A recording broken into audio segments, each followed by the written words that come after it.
আজকে মাত্র আওয়াজ সময় একটা নিউজ দেখে মাথা ঘুরতেছে আমাদের ভাই শরীফ উসমান হাদি, তাকে যে হত্যা করছে, গুলি করছে, এই বদমাইশ তাকে যে গুলি করে শহীদ করে দিছে, এই যে বদমাইশ ফয়সাল, দাউদ ফয়সাল, এই ভন্ডের অ্যাকাউন্টে সাম্প্রতিক সময়ে 127 কোটি টাকা লেনদেন হয়েছে। কয় কোটি? এই 100,000-এ 1 লাখ। গ্রামের মানুষ তো অনেক জুনিয়র না, সবাই তো আর বুঝে না। 100,000-এ কয় লাখ?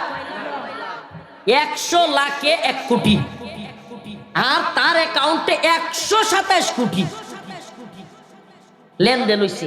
চিন্তা করছেন? তাইলে চিন্তা করেন, যারা তারে এতটি টাকা দিছে, তারে নিরাপদে বাংলাদেশ থেকে পার করার লেগে আরো কত টাকা খরচ করতে পারে। চিন্তা করছেন? এরা কোটি কোটি টাকা খরচ করে ইন্ডিয়ায় বসে ভারতের কথায় যারা বাংলাদেশে হিন্দুত্ববাদীদের বিরুদ্ধে বক্তব্য দেয়, তাদেরকে হত্যার জন্য, শহীদ করবার জন্য কিলিং মিশন শুরু করছে। একটা টাল বাহানা শুরু হয়েছে। আমি গত 2 দিন আগে ঢাকার শাহবাগে যে চত্বরের আমরা নতুন একটা নাম দিয়ে এসেছি, ও প্রিয় নন্দাল ঈশ্বরগঞ্জ ময়মনসিংহের মুসলমান, আমরা সেই চত্বরের নাম দিয়ে এসেছি ওই নাস্তিক শাহবাগীদের চত্বরের নাম বাদ দিয়ে আমাদের ভাই শরীফ উসমান হাদি চত্বর। আমরা সেই উসমান হাদি ভাইয়ের চত্বরে আমি শপথ করিয়ে এসেছি, জনতার সামনে চিৎকার দিয়ে শপথ করিয়ে এসেছি, আমাদের যদি জীবন দিতে হয় জীবন দেব, কিন্তু বাংলার মাটিতে শরীফ উসমান হাদি ভাইয়ের খুনিকে অবশ্যই ধরে বিচার করতে হবে। আমাদের ভাই শরীফ উসমান হাদির জানাজা প্রমাণ করে আল্লাহ পাক সমস্ত মানুষের অন্তরে তার ভালোবাসা ফুটিয়ে তুলেছেন। এই লক্ষ লক্ষ জনতা ওয়াদা দিয়েছে। আমি সরকারকে বলবো, প্রধান উপদেষ্টা ডক্টর মোহাম্মদ ইউনূস সাহেবের সরকারকে বলবো, সাবধান হয়ে যান। আমরা হুঁশিয়ারি উচ্চারণ করতে চাই, অনতিবিলম্বে এই খুনিদেরকে গ্রেফতার করার চেষ্টা করেন, অন্যথায় আপনাদের পদত্যাগের দাবিতে এক কঠোর আন্দোলনের দিকে আমরা যাব ইনশাআল্লাহ। আমাদের ভাইয়ের বিচার না হওয়া পর্যন্ত আমরা কাউকে শান্তিতে ঘুমাতে দিব না ইনশাআল্লাহ। হ্যাঁ মুসলমান ইমানদার, প্রয়োজনে এক ভাই আর এক ভাইয়ের জন্য শহীদ হয়ে যাব। আমরা মুসলমান, আল্লাহ বলছে ইন্নামাল মুমিনুনা ইখওয়া, মুমিন মুমিনের ভাই, হিন্দুত্ববাদীদের গোলামি করব না। শহীদের মিছিল প্রয়োজনে লম্বা হবে। আবরার ফাহাদ, আবু সাইদ, মীর মুগ্ধ, আমাদের ভাই উসমান হাদি, আরো অসংখ্য শহীদ হইতে হলে আমরা আরো শহীদ হব, কিন্তু ভারতের গোলামি করব না। কি হইছে?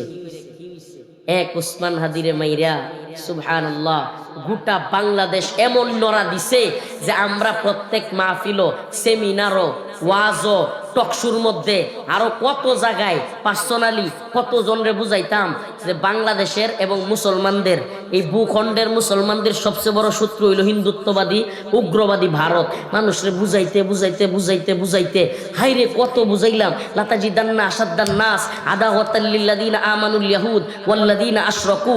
আল্লাহ বলছে ওয়ালান তারদু আনকাল ইয়াহুদ ওয়ালান নাসারা হাত্তা তাত্তাবিআ মিল্লাতাহুম। আল্লাহ বলছে ইয়া আইয়ুহাল মুশরিকুনা নাজাস। হাইরে কত আয়াত বইলা যে মুশরিকরা আমাদের বন্ধু না, এরা মুনাফিক, এই মুশরিকরা আল্লাহর বিরুদ্ধে শত্রু, আমরাও শত্রু। কত আয়াত হাদিস, কত কিছু কইলাম, বুঝাইতে এতটা পারলাম না। এক শরীফ উসমান হাদি ভাইরে গুলি কইরা গোটা বাংলাদেশ বুঝলো ইন্ডিয়া হইলো আমরা শত্রু। লাভ হইছে না লস? সুবহানাল্লাহ কইবেন না? আল্লাহ তাআলা একজন মানুষের জীবন নিয়া হইলেও গোটা জাতিকে সজাগ করে দিয়েছেন। আমার এই ক্ষণজন্মা ভাই 32 বছরের জিন্দেগি পেয়েছেন, কিন্তু অনেক 80 বছরের মুরব্বীর চাইতেও বেশি এই জাতিকে সজাগ করার মতো কথা বলে গেছে। জিন্দেগি এত বড় দরকার নাই। আজ হইলে উমিরা যাবো, কাইল হইলে উমিরা যাবো। এই বেশি ভাত আর আলু গুঁড়া খাইলে আর কি লাভটা হইব? কই না, এই ভাত আর আলু গুঁড়া বেশি খায়া দুনিয়াটা কি হইব? পৃথিবীতে যতদিন থাকবো যদি বেহুদা জিন্দেগি হয়, আল্লাহর ক্ষমার জিন্দেগি যদি না হয়, এই বেহুদা জিন্দেগি নিয়ে যত লম্বা সময় পার করব ততই আমার আমল নামায় খারাপ গুনাহগুলো লেখা হইতে থাকবে। আর যদি আল্লাহর রাস্তায় শহীদ হইতে পারি, কি হইতে পারি?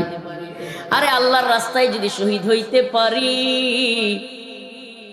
হিন্দুত্ববাদী ভারতের বিরুদ্ধে, কাফের মুশরিকদের বিরুদ্ধে অবস্থান নিয়ে যদি আল্লাহর পথে আমার জীবনটা চলে যায়, এই দুনিয়ার মানুষও আমাকে ভালোবাসবে, এই দুনিয়ার মানুষ এত বড় সংবর্ধনা দিয়া বিদায় দিবে, আবার আল্লাহর কাছেও এক বড় সংবর্ধনা অপেক্ষা করছে।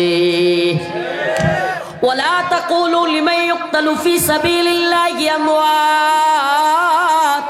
আল্লাহর কাছে সংবর্ধনা কি? সূরাতুল বাকারার 154 নম্বর আয়াতে আল্লাহ রাব্বুল আলামিন বলেন, ও দুনিয়ার মানুষ, ও ঈশ্বরগঞ্জ ময়মনসিংহের মানুষ, ও প্রিয় ভাই, ও যুবক ভাই, ও মুরব্বী বাবা, আল্লাহর রাস্তায় যদি কোনো ব্যক্তি জীবন দেয়, আমার রব্বুল আলামিন বলেন, এই দুনিয়ায় তোমরা যদিও দেখতেছো তারা মারা গেছে, তাদের জীবনটা চলে গেছে, কিন্তু আমার আল্লাহ কয় না না না, ওয়ালা তাকুলু লিমান ইউকতালু ফি সাবিলিল্লাহ। আমার পথে যারা জীবন দিল তোমরা তাদেরকে মৃত বলিও না, তাদেরকে মৃত বলা নিষেধ। সুবহানাল্লাহ। তাদেরকে মৃত বলাও নিষেধ, মৃত বলা যাবে না।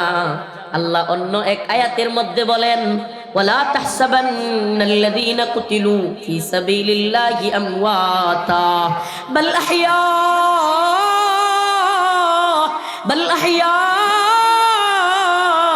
বাল আহইয়াউন ইনদা রাব্বিহিম ইরযাকুন। আল্লাহ রাব্বুল আলামিন বলেন, তোমাদের চর্মচক্ষু দিয়া, চামড়ার চক্ষু দিয়া মনে হয় তারা মারা গেছে, কিন্তু আল্লাহ বলেন বাল আহইয়া, বরং তারা জীবিত। ইনদা রাব্বিহিম ইরযাকুন, আমি আল্লাহ তাদেরকে নিয়ামত দিয়েছি, রিজিক দিয়েছি। আরে এই দুনিয়ায় যারা মারা যায় তাদেরকে কবরে সওয়াল জব করা হবে, ফুলসিরাত মিজান পার হইতে হবে, কত সওয়াল জবের উপরে কত কঠিন পরিস্থিতির মধ্য দিয়া তারপরে হিসাব নিকাশ হওয়ার পরে জান্নাতে যাবে। কিন্তু আল্লাহর পথে যারা শহীদ হবে, আল্লাহ বলেন তাদের কোনো মাঝখানের জিন্দিগি নাই, আমি তাদেরকে জান্নাতের আগ পর্যন্ত আরেকটা জিন্দিগি দেব, সেই জিন্দিগির নাম হলো বারজাখের জিন্দিগি। বারজাখের জিন্দিগি কি? বারজাখ বলা হয় এমন জিনিসকে, এই লোক পৃথিবী থেকে চলে যাওয়ার সাথে সাথে তার আত্মাটাকে জান্নাতের একটা সবুজ পাখির মধ্যে আল্লাহ পাক ঢুকায়া দিবেন। আল্লাহ পাক জান্নাতের সবুজ পাখির মধ্যে ওই লোকটার আত্মাকে ঢুকায়া দিবেন। আল্লাহ যদি ভারত বিরোধী, হিন্দুত্ববাদী বিরোধী আমার ভাই উসমান হাদিকে কবুল করে নেন, আল্লাহ তার শহীদকে, শাহাদাতকে আমরা যেটা ধারণা করি, আল্লাহ তার শাহাদাতকে যদি কবুল করেন, আমার ভাই উসমান হাদির আত্মা আল্লাহ পাক জান্নাতের একটা সবুজ পাখির মধ্যে ঢুকায়া দিবেন। ওই সবুজ পাখিটা যেখানে মন চাই যাবে, যা মন চাই খাবে, জান্নাতের নাজ নিয়ামত গুলো আল্লাহ তাকে দিবেন। বাল আহইয়াউন ইনদা রাব্বিহিম ইরযাকুন। আল্লাহ তাআলা জান্নাতের সবুজ পাখির মধ্যে ঢুকায়া উঠতে থাকবে, ঘুরতে থাকবে, যা মন চাই খাবে। একটা পর্যায়ে গিয়া আল্লাহর আরশের ল্যাম্প পোস্টের নিচে বসবে। আল্লাহর আরশের ল্যাম্প পোস্টের মধ্যে যখন আমার শাহাদাত অর্জনকারী ভাই বসবে, তখন সবচাইতে বড় নিয়ামত যেই জিনিসটা, সবচাইতে বড় নিয়ামতের যেই মুমিনের জিনিসটা, জান্নাতের মধ্যে সবচাইতে বড় নিয়ামত যেই জিনিসটা, তাআল্লুক মা আল্লাহ, আল্লাহর সাথে দিদার, আল্লাহর সাথে সম্পর্ক। সুবহানাল্লাহ। আল্লাহ ওই শহীদ বান্দাকে ডাক দিবে, আয় আমার বান্দা, ও প্রিয় বান্দা, ওই দুনিয়ায় আমার দ্বীনের জন্য নিজের জীবন বিলায়া দিছো, উম্মতের জন্য জীবন বিলায়া দিছো, বলো তুমি আর কি চাও? সুবহানাল্লাহ। স্বয়ং আল্লাহ জিজ্ঞেস করবে, বান্দা তুমি আর কি চাও?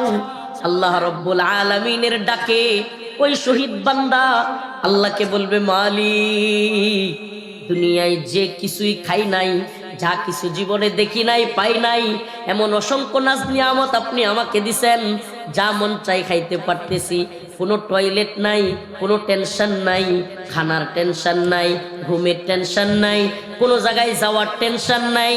মালিক আমি যা চাচ্ছি তাই তো পাচ্ছি, আর কিছুই চাই না। আল্লাহ পাক আবারও বলবেন কি চাও? ওই বান্দা বলবে মালিক আর কিছু চাই না। তৃতীয়বার যখন বলবে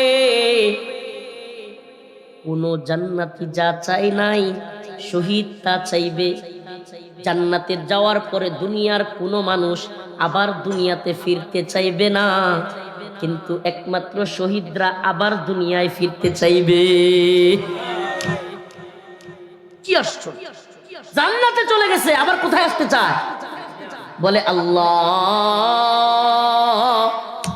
এই যে দুনিয়ায় তোমার জন্য জীবন দিলাম, আয়েশা তো দেখি নাজ নিয়ামতে ভরা, আবার তুমি আমাদের সাথে কথা বলতেছো আল্লাহ, তাইলে আরেকবার গিয়া যদি দুনিয়ায় আবার শহীদ হই, তাইলে তো আমার মর্যাদা আরো বাড়বে। সুবহানাল্লাহ। রব্বুল আলামিন ডাক দিয়া বলবে বান্দা, এটার তো কোনো সুযোগ নাই। সুবহানাল্লাহ। তাইলে আমার ভাই উসমান হাদিকে যারা হত্যা করছে, যদি আল্লাহ তার শাহাদাতকে কবুল করে, তাইলে যারা করছে হত্যাকারী এরা যাবে জাহান্নামে। এরা যাবে কোথায়? বলেন যাবে কোথায়? আর যাকে হত্যা করছে সুবহানাল্লাহ, হুজুররা সামনে কাতেল মাকতুল, আল্লাহ তাআলা কখনোই দুইটাকে এক জায়গায় রাখবে না। সুবহানাল্লাহ। এটা একটা হাদিসের একেবারে অকাট্য দলিল যে আল্লাহ তাআলা কাতেল এবং মাকতুল, খুনি এবং যে খুন হয়েছে, দুইজনকে কখনো একত্রে রাখবে। তাইলে খুনির তো আর জান্নাতে যাওয়ার সুযোগ, তাইলে খুনি যদি জাহান্নামে যায়, আল্লাহ রসুলের কথা অনুযায়ী কাতেল এবং মাকতুল যদি এক জায়গায় না যায়, তাইলে যাকে হত্যা করা হয়েছে সে যাবে কোথায়? যদিও ওনার গুনাহ থাকে, ওই গুনাহগুলি তার আমল নামায় দিয়ে দেওয়া হবে। এই দুনিয়ায় তাকে খুন করার শাস্তি হিসেবে ওই গুনাহ যেগুলো করছিল, ওই গুনাহগুলো তার আমল নামায় দিয়া আল্লাহ ওই বান্দারে মাফ করে দিয়ে জান্নাত দিয়ে দিবে। কোরআনে কারীমের সূরাতুল বাকারার 153 এবং 154 নম্বর আয়াতে কারিমা তিলাওয়াত করেছি। ইয়া আইয়ুহাল্লাযীনা আমানুস্তাঈনু বিস-সাবরি ওয়াস-সালাহ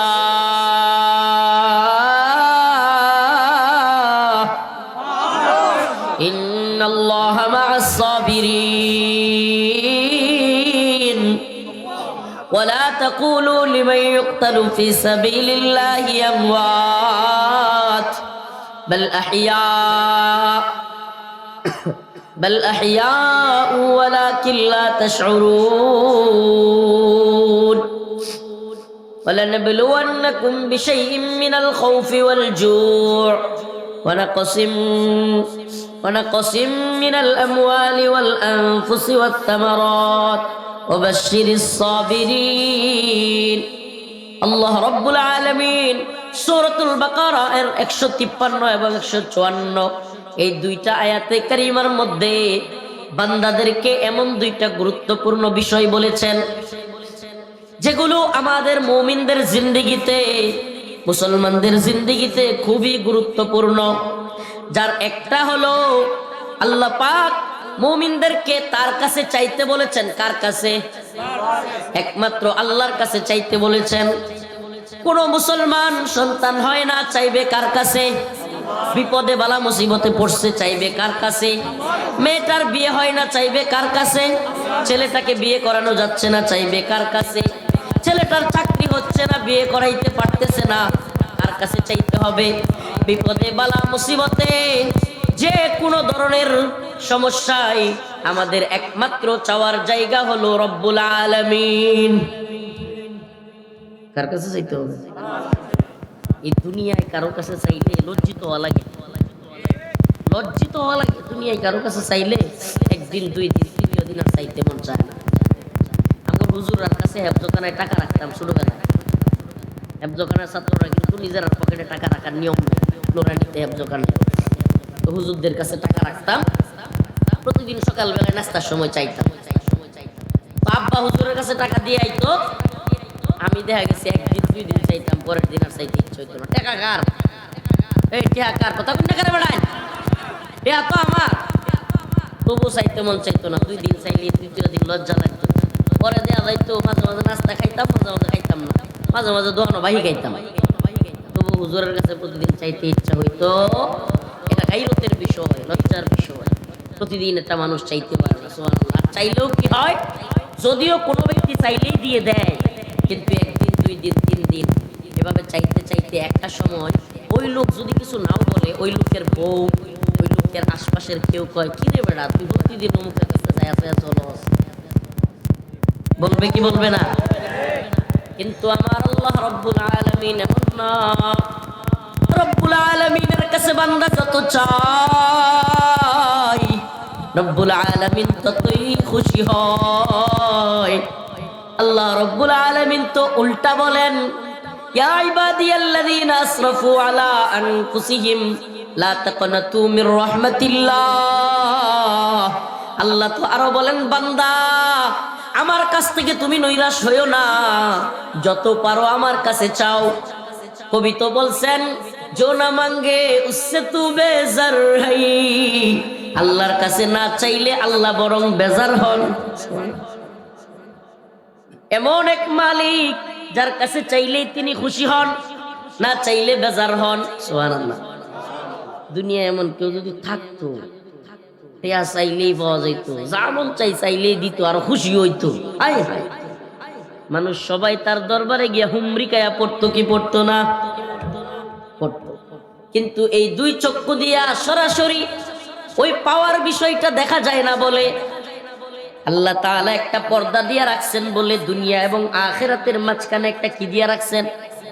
পর্দা দিয়া রাখছেন।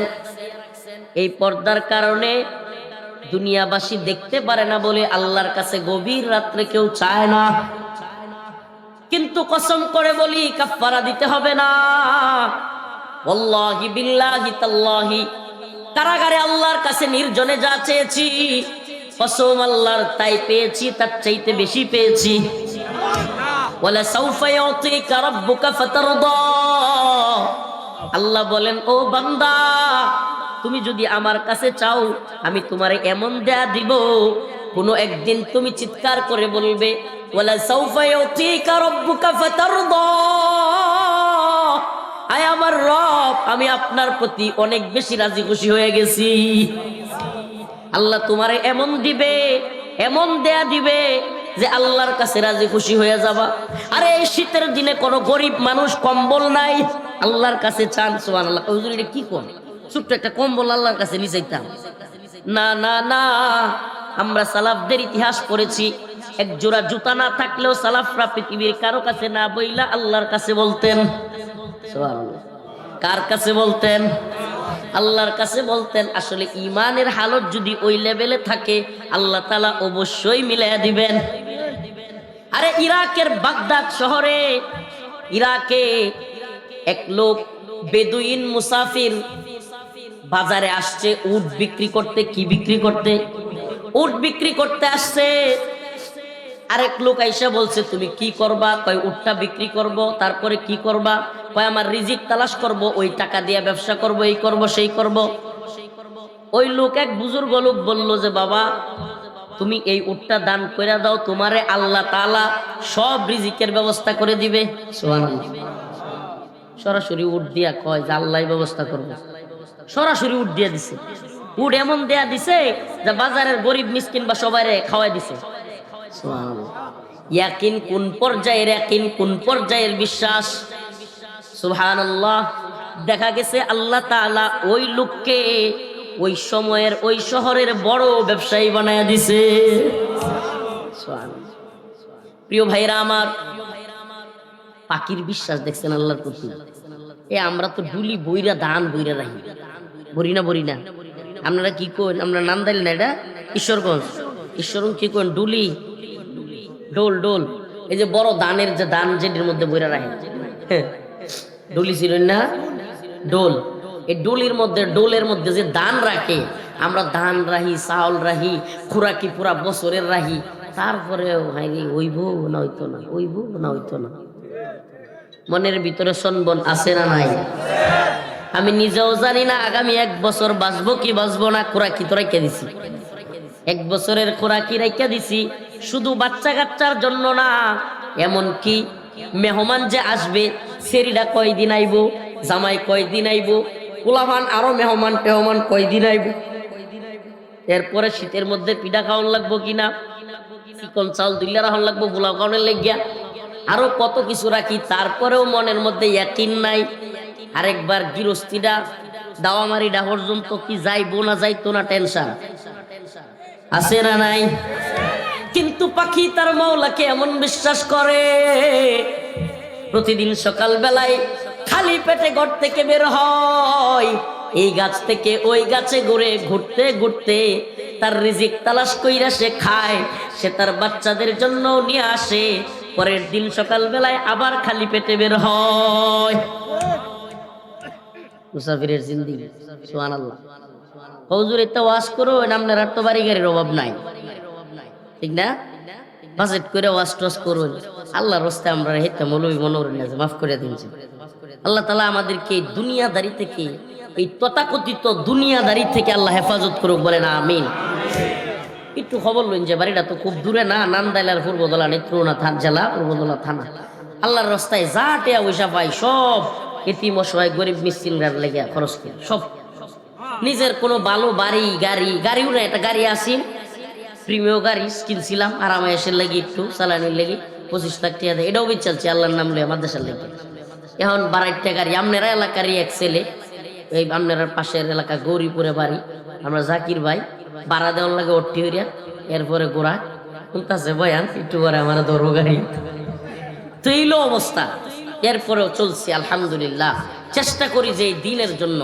এই একজন হুজুরের নাম কইলো যে হুজুরের গাড়ি ভেঙে দিছে। শুনেন হুজুর দুইটা কথা কইছে, আমার খুব ভালো লাগছে, আমি এটা পরীক্ষিতই পাইছি। আমি যে সন্তান আলেম হয়, ভালো মানুষ হয়, আমি দেখছি এর বাপ মা আলেমরারে মহব্বত করতো। আমি এটা প্রমাণ পাইছি। যে লোকের আলেমরা দেখতে না, আলেম ওলামারা ভালো পায় না, এদের একটার ফুলাফানো ভালো মানুষ হয় না। এই জন্য কখনো আলেম ওলামাদের সাথে বেয়াদবি করবেন না, জীবনেও কোনোদিন। শুনেন, আলেম ওলামারা কেউ ভুলের উঠবে না, আমরা মানুষ, আমরা কি না, ভুলের উঠবে না, ফিরিস্তা না। আল্লাহর ফিরিস্তাদের কোনো ভুল নাই, নবীদের কোনো ভুল নাই, আল্লাহ এবং তার রাসূল এবং তার নবীদের কোনো ভুল নাই, ফিরিস্তাদের। এছাড়া আমরা যারা সাধারণ মানুষ সবারই কি আছে? মানুষ শব্দটাই আসছে ইনসান থেকে। ইনসান মানে হলো নিসিয়ান, ভুলে যাওয়া। ইনসানের যেই মূল মাদ্দা এটা নিসিয়ান, মানে ভুলা যায়। আসলে মানুষ ভুল করবেই, আল্লাহ তাআলা দুনিয়াতে পাঠাইছে। সুবহানাল্লাহ, রাসূলুল্লাহ সাল্লাল্লাহু আলাইহি ওয়াসাল্লাম বলছেনই, যদি তোমরা ভুল না করতে, তওবা না করতে, আল্লাহ তাআলা তোমাদের পরিবর্তে আরেক জাতি বানাইতো যারা ভুলও করতো তওবাও করতো। সুবহানাল্লাহ, সুবহানাল্লাহ। তার মানে বোঝা গেল যে মানুষ ভুল করবে আবার তওবা করে আল্লাহর কাছে কান্নাকাটি করবে, আল্লাহর এটা খুব পছন্দ। তাইলে আমরা মনে হয় ইচ্ছা করে ভুল করব না। ভুল ইচ্ছা করে করে না মানুষ, পাপ ইচ্ছা করে করে না মানুষ, মানুষকে শয়তান করায়। যখনই করায় সাথে সাথে আল্লাহর কাছে আমাদেরকে তওবা করতে, আল্লাহ তাআলা বুঝার এবং আমল করার তৌফিক দান। তো যে কথা বলতেছিলাম যে চাইবো কার কাছে, আরো জোরে বলেন, চাইবো কার কাছে? যত সমস্যা, যত ধরনের সমস্যা। একজন আমার উপর জুলুম করছে, অত্যাচার করছে, জমিটা কাইরা নিতেছে গা, আল্লাহর কাছে বলবো, আল্লাহ আমার এই বাইডারে হেদায়েত দান করো। এই যে আমার উপরে জমিটা লয়ে জোরাজুরি করতেছে, জমির আইলটা কাইটা নিতেছে গা, কতরি চাষা আছে, আমরা আঞ্চলিক চাষা, কাটিং মাস্টার, কোদাল ধরে এমনি, কোদাল কেমনে ধরে? এমনি ধরে এমনি কুবায়া 3-4 বছর 5 বছর কুবাইতে 2% নাই করে দেয়। হের কব্বর কি কোনোদিন 1% জমি বাড়াইয়া দিছে? 3.5 হাতের উপরে দিছে। এই কাটিং মাস্টার চাচাগুলো যখন কব্বরে চলে যায়, মানুষ তখন ঘৃণা করে। এমন জীবন তুমি করো হে গঠন, মরিলে হাসিবে তুমি, কাঁদিবে ভুবন। এমন জীবন তুমি করো হে গঠন, মরিলে হাসিবে তুমি, কাঁদিবে ভুবন। এমন জীবন তুমি করো না গঠন, মরিলে কাঁদিবে তুমি, হাসিবে ভুবন। হাসিনার জীবন গঠন কইরো না, মইরা গেলে মানুষ মিষ্টি বিতরণ করবে। উসমান হাদির জীবন গঠন করো, সারা জাতি তোমার জন্য কাঁদবে। ঠিক না? আশা কইলাম নাকি? লক্ষ লক্ষ মানুষ, সুবহানাল্লাহ। একটা যুবক মানুষ, কোন দলের বড় নেতা না, কিচ্ছু না, একটা ছোট্ট মানুষ, আমরা চাইতে 1-2 বছরের বড়, আমরাই তো 30-31 চলে, 32 বছর বয়স। একটা যুবক মানুষ, তার জানাজা পড়ার জন্য ঢাকা শহর অচল হয়ে গেছে, সুবহানাল্লাহ। এই গায়বানা জানাজা, অমুক জানাজা, 4টা জানাজা, 5টা জানাজা, কিচ্ছু লাগছে না, এক জায়গায় জানাজা হয়েছে, লক্ষ লক্ষ জনতা, সুবহানাল্লাহ। এখানে শত শত এমন 5 ওয়াক্ত নামাজি ব্যক্তি ছিল, যারা তাহাজ্জুদ গুজার ছিল। অসংখ্য মানুষ চোখের পানি ছেড়ে তার জন্য কান্না করছে। আমি নিজে দেখছি, রিক্সাওয়ালা, শ্রমিক, দিনমজুর, এমনকি পুলিশ, আরো অনেক ধরনের লোক একেবারে অজুরে মনে হইতেছে আপন ভাইটা মরে গেছে, হায় রে কি কান্না যে কান্দতেছে। আমরা নিজেরাও কান্না করছি, চোখ দিয়া টলমল করে, শুধু চিন্তা করছি, আল্লাহ, ছোট্ট একটা বাচ্চা রেখে গেছে, 10-11 মাস বয়স, আমারও একটা বাচ্চা আছে 14 মাস চলে। আহা, আমি বাবা না থাকলে ওই যে মুহাম্মদ, হ্যাঁ রে, যত রাত 2টাও তার মার উপরে দিয়ে ডিঙ্গায় আয়, রাত 2টার সময় আব্বা, মানে এই যে সুবহানাল্লাহ, রাত 2টার সময় তার মারে ডিঙ্গায় আয়া মুখটার বেলা তাই রেখব, আব্বা আছে, আব্বা আছে, সুবহানাল্লাহি ওয়া বিহামদিহি। এই ভালোবাসা পৃথিবীর সব ভালোবাসার কাছে তুচ্ছ। পৃথিবীর আর কোনো ভালোবাসা এই ভালোবাসার কাছে কোনো কিছুই না। এই রাত 2-2:30টার সময় বাবা গেলেও সন্তান ঘুম থেকে উইঠা বাবা বইলা ডাক দিবে, আর তার কণ্ঠ, সুবহানাল্লাহ, মানে এটা পৃথিবীর, আসলে কি আমি নিজে বাবা হওয়ার অভিজ্ঞতা বলছি, পৃথিবীর কোনো সম্পর্ক সন্তানের সাথে বাবা মার সম্পর্কের চাইতে, ভালোবাসার চাইতে অন্য হুদায় আর ভালোবাসা, এটি ঘোড়ার ডিমের ভালোবাসা। এই যে অবৈধ রিলেশন, আই লাভ ইউ, প্রেম রিলেশন, এগুলো হুদায় ফাও, একটা আরেকটার লাগি কয় এই কর্মু সেই কর্মু, এগুলো হলো ভণ্ডামি। আল্লাহ তাআলা এই ভণ্ডামি থেকে, এই খারাপি থেকে আমাদেরকে হেদায়েত দান করুন। সন্তানের ভালোবাসার কাছে পৃথিবীর কোনো ভালোবাসা নেই, এটা আমি নিজে বাবা হিসেবে বলছি। আমার আম্মা, আমি যখন এই কারাগারে ছিলাম, কাঁদতে কাঁদতে হুজুর চোখের পানি ফেলতে ফেলতে আম্মার চোখ নষ্ট করে নিয়েছিল, চোখ সানি ফেলাই দিয়েছিল, এখন চশমা ছাড়া দেখে না, রান্না করে যাইতে পারে না, এত কান্না যখন করতো আদালতে গিয়া, আমি খালি এগুলা কিনলে কান্দো, মানে আমি আলহামদুলিল্লাহ আপনাদেরকে বলি, আলহামদুলিল্লাহ কোনোদিন আমি আম্মা যাইতেছে গা বা ফিরে যাইতেছে আমার ওরকম কান্দা, আমি নর্মাল ছিলাম, আলহামদুলিল্লাহ, এটা আল্লাহর ইচ্ছা, আল্লাহ তাআলা এটা, সুবহানাল্লাহ, আল্লাহর কুদরত। জুনায়েদ আল হাবিব সাহেব হুজুর আমার রুমের পাশে থাকতো, মাওলানা জুনায়েদ আল হাবিব, মুফতি ইলিয়াস হামিদি, মাওলানা মামুনুল হক সাহেব, হায়রে সব আলেমরা কারাগারে চিল্লায় কান্দতো দোয়া করার সময়। আমারও তো কান্দ নাইতো না, বলে হুজুর তো বিয়ে শাদী করছে, কান্দে না, টেনশন করে না, সবাই মিললে আমার হেফাজতের সব নেতারা কইতো। আমি এমন কি, আমি যে নর্মাল থাকতাম, অনেক সময় আমার 1-2 জনের ধমক দিত, না কি কোনো ইয়া নাই, চিন্তা নাই, পেরেশানি নাই, সুবহানাল্লাহ, মনে মনে কইতাম এটা আল্লাহর ইচ্ছা। তো এই যে বাস্তবতা, যে আম্মারে দেখতাম কানতে কানতে, তখন কইতাম, আম্মা এত কান্দো কে, আরেকদিনও কানলে তোমার সাথে আমি দেখা করতে আইতাম না, মানে একটু কড়া করে কইতাম যাতে না কান্দে, আরেকদিন যদি কান্দো আমি আর তোমার লগে দেখা করতে আইতাম না।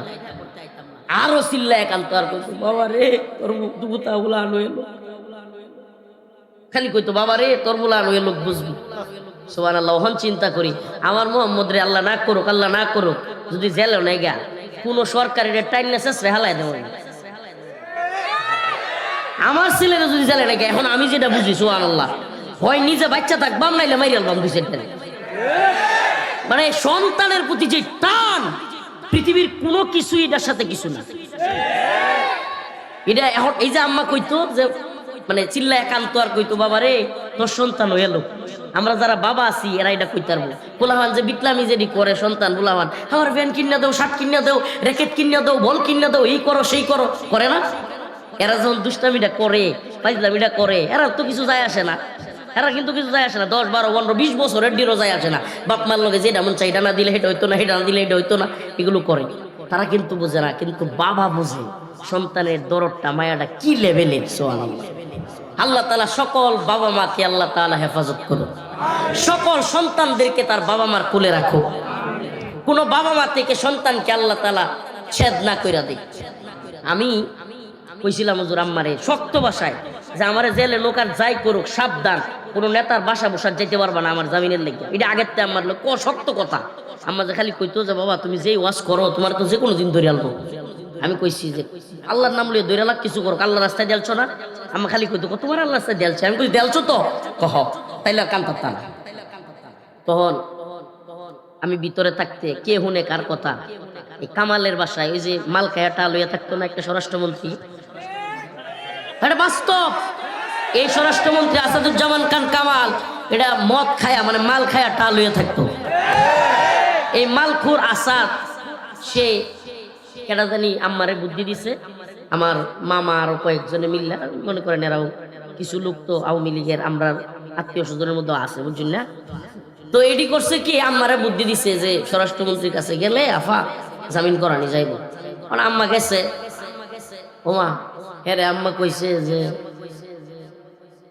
আমার পোলাটা তো ভিতরে অনেক দিন ধরিয়া, আপনারা একটু জামিনের ব্যবস্থা যদি করে দিতেন। তো কামালে জিজ্ঞেস করছে আমারে, আরেকজন পাশে আরেকজন বসা ছিল, যে উনি কে? কই উনি হইলো রফিকুল ইসলাম মাদানির মা। কই সর্বনাশ সর্বনাশ সর্বনাশ, আমনে স্যার হইলো একটা পাগল, হ্যাঁ কেউ কথা শুনতো না, আমনে স্যার জামিন দিত না। কই সর্বনাশ সর্বনাশ, আমনে স্যার জামিন দিত না, আমনে স্যার বলি পাগল। নাউজুবিল্লাহ, সুবহানাল্লাহি ওয়া বিহামদিহি। মক্কার সেই ঘটনা মনে পড়ে গেল। আল্লাহর রাসূল সাল্লাল্লাহু আলাইহি ওয়াসাল্লামকে আবু জাহেল, উতবা, শাইবারা পাগল বলতো। আল্লাহর রাসূল সাল্লাল্লাহু আলাইহি ওয়াসাল্লাম যখন দ্বীনের পথে কথা বলতেন, সত্যের পথে আহ্বান করতেন, কুলু লা ইলাহা ইল্লাল্লাহ তুফলিহুন, তোমরা বলো এক আল্লাহ, দ্বিতীয় কেউ নাই, আল্লাহ ছাড়া কোনো মাবুদ নাই। লাত উজ্জার গোলামি ছাড়ো, এই 300 দেবতার গোলামি ছাড়ো, এক আল্লাহর গোলামি করো। তখন যখন আল্লাহর রাসূল এগুলো বলতেন, কারো কথার কোনো তোয়াক্কা করতেন না। আবু জাহেলরা, মক্কার কাফেররা বলতো মুহাম্মদ তো পাগল হয়ে গেছে, নাউজুবিল্লাহ। সাল্লাল্লাহু আলাইহি ওয়াসাল্লাম আল্লাহর রাসূলরে পাগল বলতো। জেলখানায় যেদিন আম্মার মুখে এই কথা শুনেছি যে কামাল আমারে পাগল বলছে, মিলায়া দেখলাম সুবহানাল্লাহ, মুহাম্মদুর রাসূলুল্লাহর উম্মত হিসেবে আমরা মুহাম্মদুর রাসূলুল্লাহর দলে, আর কামাইলা হইলো আবু জাহেলের দলে। মিলায়া দেখলাম যে আল্লাহর রাসূলরে পাগল কইছিল আবু জাহেল, আর আমগরে পাগল কয় কামাল। সুবহানাল্লাহি ওয়া বিহামদিহি। আমরা আল্লাহর গোলামি করি আর এরা ইন্ডিয়ার গোলামি করে, আমরা আল্লাহর গোলামি করি আর এরা মুদির গোলামি করে, আমরা আল্লাহর গোলামি করি আর এরা আকাড়াদের গোলামি করে। প্রিয় ভাইরা আমার, আমরা একমাত্র গোলামি করব কার? শহীদের মিছিলে নাম লিখাতে চলো মুসলিম ভাই, শহীদের মিছিলে নাম লিখাতে চলো মুসলিম ভাই, মরণের স্বাদ পাবে তুমি, এসো না নাম লিখাই, শহীদের মিছিলে নাম লিখাতে চলো মুসলিম ভাই। হ্যাঁ মুসলমান ভাই, যুবক ওদিকে তাকাইতেছি, হ্যাঁ মাদ্রাসা পড়নেওয়ালা যুবক, স্কুল পড়নেওয়ালা যুবক, প্রত্যেকটা যুবক ভাইকে বলতেছি, শাহাদাতের মর্যাদার বয়ান এতক্ষণ করলাম, শহীদ হইতে রাজি আছো তো ইনশাআল্লাহ? আল্লাহর রাস্তায় শহীদ হইতে রাজি আছেন তো ইনশাআল্লাহ? আমরা সবাই জীবন দিব, তবুও হাদির খুনিদেরকে গ্রেফতার করাবো। শহীদ হইতে রাজি আছেন তো ইনশাআল্লাহ? জান্নাতের সবুজ পাখি হইতে রাজি আছেন তো ইনশাআল্লাহ? নাজ নিয়ামত ভোগ করতে রাজি আছেন তো ইনশাআল্লাহ? আমরা প্রয়োজনে শহীদ হব, শহীদের কাফেলা লম্বা হবে, এই শাহাদাতের কাফেলা থামবে না। শহীদের মিছিলে নাম লিখাতে চলো মুসলিম ভাই, এই তো সে কাফেলা বীরের জাতি, আজও থামেনি যার চলার গতি। শহীদের কাফেলা আজও থামে নাই। আমার মিসকল আওয়া শুরু হয়ে গেছে গা, অনেক বেশি মিসকল আইতেছে। আমার মামা যিনি ওনারে প্রোগ্রাম দিছে, মামা মেসেজ দেওয়া শুরু করছে। আপনাদের কাছে দোয়া চেয়ে বিদায় নিব, তার আগে আরো দুই একটা কথা বলিনি। সেটা হলো, আমি যে আয়াতে কারিমা তিলাওয়াত করেছি, আবারও বলছি, চাইবো কার কাছে? কার কাছে চাইবো? আল্লাহ পাক প্রক্রিয়া বলে দিচ্ছেন, ইয়া আইয়ুহাল্লাযীনা আমানু, হে ঈমানদাররা, ইস্তাঈনু বিস-সাবরি ওয়াস-সালাহ, তোমরা আল্লাহর কাছে চাইবা নামাজ এবং সবরের মাধ্যমে। কিসের মাধ্যমে? নামাজ এবং সবরের মাধ্যমে 5 ওয়াক্ত নামাজ পড়বো তো ইনশাআল্লাহ। আল্লাহর প্রতি সবর লাগবে, বিপদে বালা মুসিবতে সবকিছুতে সবর করতে। সুবহানাল্লাহ। যদি আমরা সবর করতে পারি আর যদি শাহাদাতের তামান্না রাখি, আমাদের ক্ষণস্থায়ী কিছু অশান্তি হবে, কিন্তু ইনশাআল্লাহ দিন শেষে আমরাই বিজয়ী হব।